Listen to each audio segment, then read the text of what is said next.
hapon po sa ating lahat. Welcome sa ating SAP Study and Prayer. Tayo po ay nasa huling Wednesday na po ng taong ito, December 29. At bago natin marinig ang mensahe ng Panginoon sa atin po sa sa hapong ito, ay tayo po muna ay manalangin bilang panimula. Panginoong Diyos na mga pangyarihan sa lahat, salamat po sa araw na ito na binigyan niyo po sa amin. Salamat po sa pagkakataong ito na muli kami makapag-aral ng iyong salita. Gabayan niyo na po kami, Panginoon, na amin pong makapag-focus sa iyo, sa iyong salita, sa aming gawain po sa atong ito. Tulungan mo na po kami. Ito po idalangin namin sa pangalan ng Jesus. Amen. Amen. Tayo po muna ay umawit at patuloy nating ihayag ang katapatan ng ating Panginoon sa ating buhay sa loob ng isang taon ating naranasan ng katapatan ng Panginoon. Great is thy faithfulness, O God my Father. There is no shadow of turning with thee. Thou changest not, thy compassions they fail not. As thou hast been, thou forever wilt be. Great is thy faithfulness, great is thy faithfulness. Morning by morning, new mercies I see. All I have needed, thy hand hath provided. Great is thy faithfulness, Lord, unto me.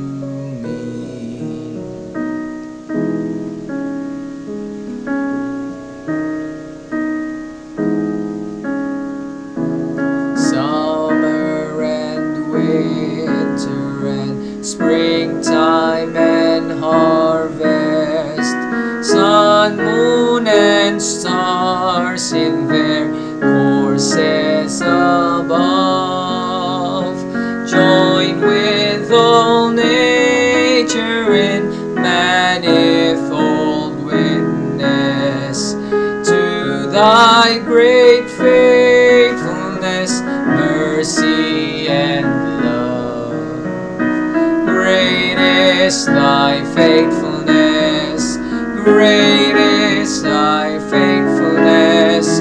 Morning by morning, new mercies I see. All I have needed, thy hand hath provided. Great is thy faithfulness, Lord, unto me. Pardon for sin and the peace that endureth, thine own dear presence to cheer and to guide, strength for today and bright hope for tomorrow, blessings all mine with 10,000 beside. Great is thy faithfulness, great is thy faithfulness. Morning by morning, new mercies I see. All I have needed, thy hand hath provided. Great is thy faithfulness, great is thy faithfulness, great is thy faithfulness to me. Amen. Tunay, dakilang katapatan ng ating Panginoon at sa buong taon atin naranasan ang katapatan niya. Handa po natin ating puso't isip sa pakikinig ng kanyang salita. Magandang gabi po sa inyo mga kapatid. Sa gabi pong ito ay tamako po tayo sa ating prayer meeting at ako po ay mag-share ng salita ng Diyos hango po sa aklat ni Santiago mula Kabanata 2, talata 9 hanggang 13. Ang sabi po dito, gayon man kung inyong ganapin ang kautosang siyang hari ayon sa kasulatan, ibigin mo ang iyong kapwa na gaya ng iyong sarili, ay nagsisigawa kayo ng mabuti. Tatapuat kung kayo'y nagtangi ng mga tao, ay nagkasala kayo at kayo'y hinatulan ng kautosan na gaya ng mga suwail. Sapagkat ang sinumang gumaganap ng buong kautosan ay gayon may natitisod sa isa, ay nagiging makasalanan sa lahat. Sapagkat ang nagsasabi, huwag kang mangalunya, ay nagsabi naman na huwag kang pumatay. Ngayon, kung ikaw ay hindi nangangalunya, ngunit pumatay ka, ay nagiging suwail ka sa kautusan.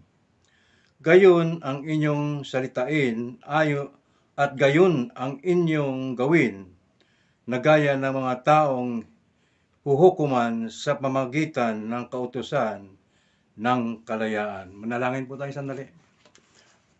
Dakilang Diyos at aming Panginoon at aming Ama, sa gabing ito ay nagpapasalamat po kami sa iyong salita na magiging batayan po namin ng amin pong pananampalataya at pag-aralan sa gabi ito.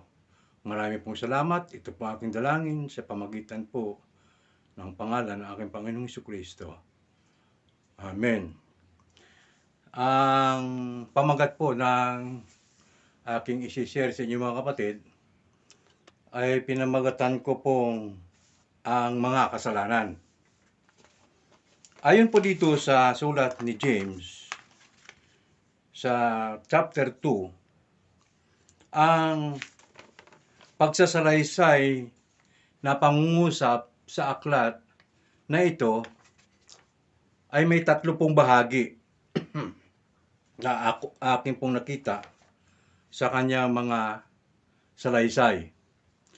Ang unang balangkas ng salaysay sa sulat ni James ay ang pagtatangi ng tao. Yung tinatangi natin ang tao, depende sa kanyang figura at mga kasuutan. Nandoon po minsan yung ating pagtatangi, yung para bang iniidolo natin yung isang tao o ating mas mataas ang ating pagtingin sa tao o paggalang sa tao kapag ang tao ay may magandang kasuotan, may mga palamuti sa katawan. Ito po daw po ay isang uri ng kasalanan, ang sabi ni James. Ang pangalawang balangkas ng salaysay ay ang pagsuway sa 10 utos. Ang hindi daw pagsunod sa 10 utos na napakaligtaan mo ang isa ay hindi pagtupad sa lahat. So nagkakasala ka. Itong mga Judaism po, may napakinggan po ako sa YouTube na isang pari ng mga Hudyo na nagsabi, yung salitang kasalanan daw ay wala po yan sa bokabularyo ng Hebro. Ayon po sa kanya, ang pagkakasala o ang tinuturing ng mga hintil o ng mga Kristiyano na kasalanan ay ito daw po ay hindi pag-abot ayon sa kanila, sa kanilang interpretasyon ng kanilang mga ah, pangangaral, ay hindi pag-abot sa standard ng Diyos. Yun po. Kaya sa kanila, wala pong salitang kasalanan, kundi pagsuway. Yun po lamang ang inibig nila, disobedience. Paano po daw ang tao nagdi-disobey sa Diyos? So, detalyado po, binabatay po nila yung disobedience sa Ten Commandments ni Moses. Doon lamang po, ang nababatay yung tinatawag nilang pagsuway na hindi pagsunod sa Diyos. Iyan po ang pangalawang balangkas ng sinasabi ni James. Sapagkat kung mapapansin po ninyo dito, si James po siya po ang pastor ng Jerusalem at the time. At ito pong aklat na ito isinulat po niya marahil sa mga Kristiyanong Hudyo na ang kanilang kaalaman lamang sa salitang kasalanan ay ang pagsuway sa 10 utos ni Moses. So dito po ay mayroon po siya mga salaysay at paliwanag sa buong talatang ito, sa kabanatang ito, kung inyo poong itutuloy ang pagbabasa ng narrative na ito. So yung pangatlo na balangkas ng salaysay ni James sa kanyang sulat ay ang kautusan ng kalayaan. Ano daw po itong kautusan ng kalayaan? Ang sabi niya, ang kautusan ng kalayaan sa verse 12 ay ang pag-ibig. Ito lamang po ang kalayaan ng tao, yung pag-ibig natin. Yung pag-ibig natin sa Diyos at pag-ibig natin sa ating kapwa. Wala na pong makakahigit dito. Sapagkat ang pag-ibig ang siyang naging batayan kung paano natin masunod ang gusto ng Diyos sa bawat buhay po natin. So imposible po na ang tao ay makakasunod sa nais ng Diyos sa kanyang buhay kung ihiwalay niya po yung salitang pag-ibig ng Diyos, yung sinasabi nating agape, na yung pag-ibig na ito ay nanggagaling sa Diyos. Ito pong si Cardinal Agustin ay nagturo po. Ito po ang aklat niya. Lumabas po itong aklat niya during the 500 years AD. Itong si Agustin ay isa pong kardinal ng mga Katoliko, Romano-Katoliko. Isa pong monks. Mga talinong monks po ito. Isa sa kanyang mga aklat ay siya po ay ang kanyang isinulat po dito. Ang sabi niya, God is the author of sin. Ang sabi niya, ang Diyos daw ang siyang pasimula o siya po yung nagpasimuno kung ano yung kasalanan o nagbigay. Masasabi natin, ano yung author, yung sa wikang Tagalog yung author. Hindi ko masyadong mai-express sa wikang Tagalog. So sa pagpatuloy mga kapatid, yung salitang author po ay nagtanong muna ako kay Mrs. kung ano salitang author sa Tagalog eh. Yung may akda pala, sabi niya. Yung may akda raw. So yung may akda raw ng kasalanan ay Diyos. Diyos daw po ay may akda nito, hindi tayo. Mga tao, kundi ang Diyos daw. May mabigat pong paratang ito. Ayon po sa kanyang aklat. Ito po ay from the teaching of predestination. Yan po, doon po nang mula yung salitang predestination sa turo po ni Cardinal Agustin. Ang sabi pa niya, if you are born good, God created you that way. And if you are born evil, God also created you that way. Napakahirap na paratang po ito. Mabigat po ito. So lumalabas na ang Diyos natin dito ay napakalupit. So, ang katuruan pong ng eleksyon ni John Calvin ay dito rin po niya hinango sa katuruan ni Agustin. Parang nabuhay na Agustin po itong si John Calvin. Actually, itong si John Calvin ay pari po ito. Hindi po talaga ito mananampalataya, mga kapatid. Kaya, ito po ay tinatawag nating mabigat na kasalanan at blasphemy against God. At huwag po nating papasukin maging sa ating katuruan sa iglesia, yung mga katuruan ito. Huwag mo nating tangkilikin ito, mga kapatid. Sabagat ito, walang pakundaman kundi ito ay sirain ang ebanghelyo, mga kapatid. Sirain po ang katuruan ng Kristyanismo para tayo manghina, manlupaypay, para ibaling natin ang ating mga paglilingkod sa mga bagay na hindi naman totoo. Nasaan na ang pag-ibig ng Diyos dito? Sa ganang ganito. Ang sabi ni Apostol Pablo sa Galatians 1:8, ang sino man daw po ang magtuturo ng ibang ebanghelyo nang itinuturo namin sa inyo, ang sabi ni Apostol Pablo, ay siya'y sumpain. Huwag po natin, kapatid, pahintulutang pumasok sa bawat iglesia at tahanan po natin ang katuruan ito. Huwag po nating papasukin, nitangkilikin, mga kapatid. Mabigat po itong paratang at kasalanan sa Diyos. Kaya po, mga kapatid, tayong mga mananampalataya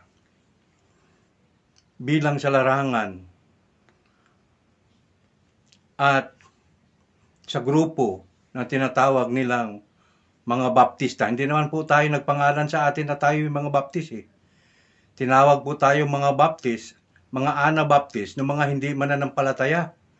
Sapagkat yung nung araw, yung mga hindi mananampalataya na umaalis sa kanilang mga samahan at gustong kumilala kay Kristo at tumanggap, ay binabautismuhan po natin kapag sila'y tumanggap sa Panginoon.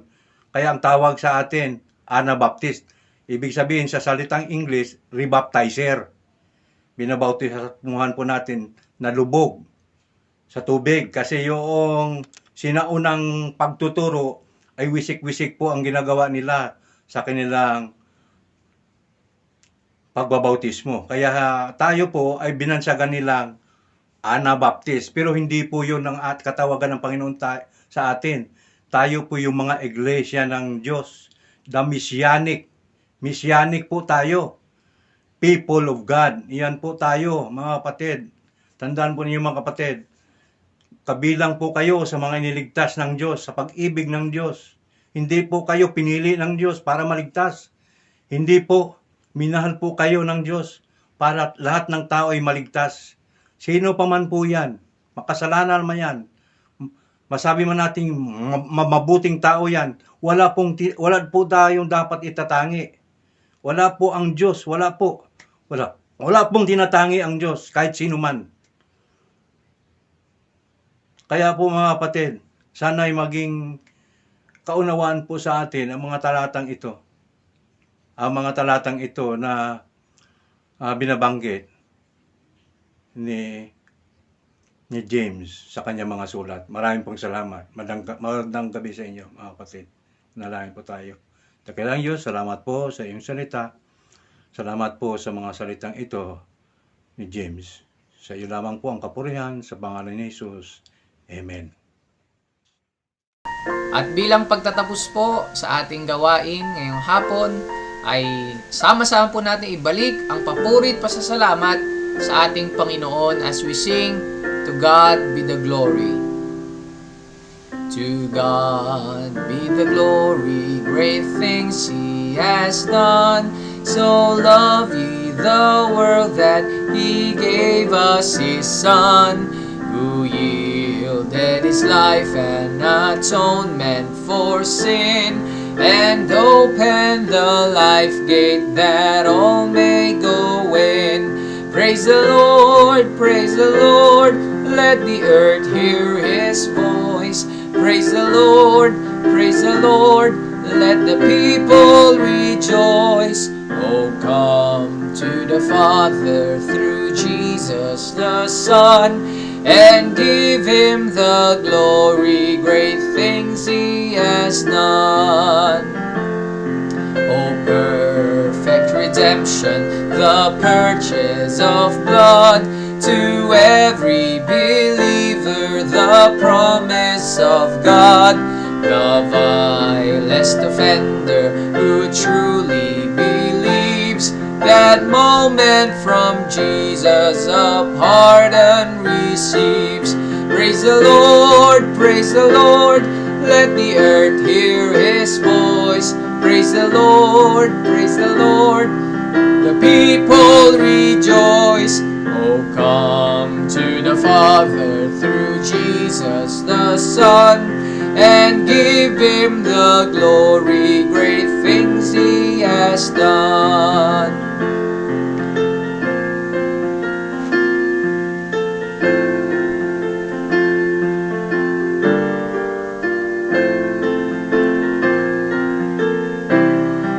Great things He has taught us, great things He has done, and great our rejoicing through Jesus the Son. But purer and higher and greater will be our wonder, our transport, when Jesus we see. Praise the Lord, let the earth hear His voice.